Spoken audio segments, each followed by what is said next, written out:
سیکھنے سکھانے کے حوالے سے ہم توجہ دیں گے، اپنی کوشش قرآن سے محبت اور قرآن کے سیکھنے کے حوالے سے مکمل ہوگی، انشاءاللہ اس پر ہم مکمل عہد کے ساتھ انشاءاللہ کوشش کریں گے۔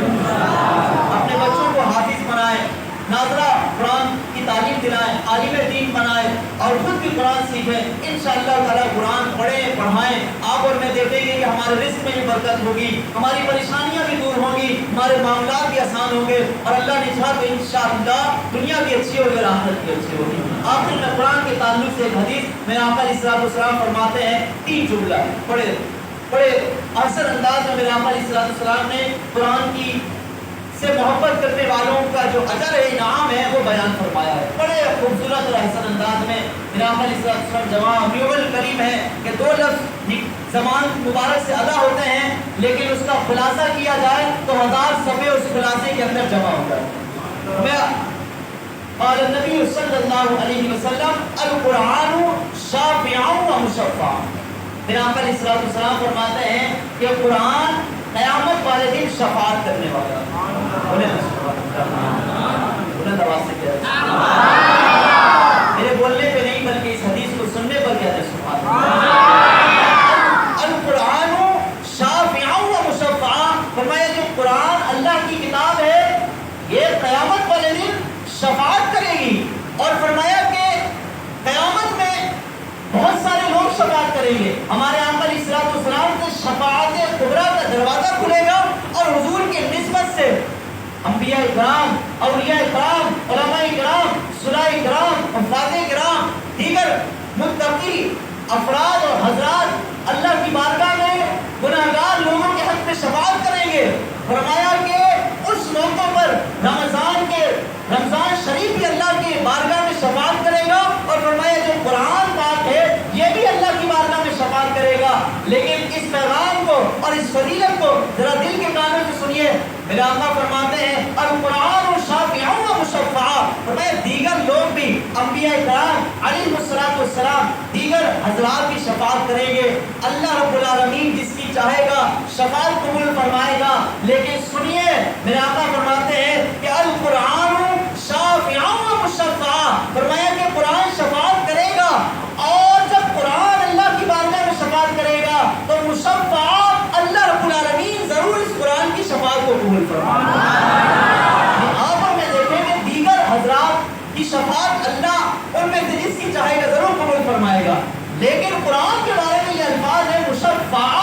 کہ جب وہ شفاعت کر جائے گا اللہ اس کو ضرور قبول فرمائے گا۔ تو ہم اور آپ اس قرآن کے فیضان سے عام ہونا چاہتے ہیں دنیا و آخرت اور سارے معاملے کے منازل کے اندر، تو ہمیں چاہیے کہ ہم قرآن نہیں پڑھے ہوئے قرآن پڑھے، اگر پڑھے ہوئے ہیں تو اس میں جو غلطیاں ہیں اس کو درست کر لیں، اگر مزید یعنی کہ قرآن پڑھا ہوا ہے درست طریقے سے پڑھا ہوا ہے تو اب ہمیں چاہیے کہ ہم کچھ آگے بڑھیں اور دینی ماحول سے ریلیٹڈ ہو کر پھر ہم قرآن سے متعلق اس کے مضامین سے متعلق جو کتابیں ہیں اور جو اس سے متعلق مضامین ہے اس کو پڑھیں، تو یہ کیا ہوگا؟ فرمایا یہ قرآن میں غور و فکر کرنے کے قائم مقام ہوگا، اور انشاءاللہ تعالیٰ اس پر ہمیں اجر دیا جائے گا، اور انشاءاللہ تعالیٰ اس کی برکتیں اللہ رب العالمین ہمیں عطا فرمائے گا۔ مولا کریم کی بارگاہ میں دعا ہے کہ اللہ کریم اس مبارک شب کے صدقے میں ہماری مغفرت فرمائے، ہمارے گناہوں کو معاف فرمائے، قرآن کے فیضان سے ہمارے دلوں کو، ہمارے دماغوں کو اللہ معطر فرمائے، منور فرمائے، معطر فرمائے، اور اللہ کریم ہمارے دل و دماغ کو روشن فرمائے۔ قرآن کا فیضان ہمیں نصیب ہو یا اللہ، یا رحمان قرآن کے صدقے ہماری مغفرت ہو، خاتمہ ایمان پر ہو قرآن کے فیضان کے ساتھ، یا اللہ یہ سعادتیں ہمارا مقدر فرما۔ مولا کریم ہمیں ان باتوں پر عمل کی توفیق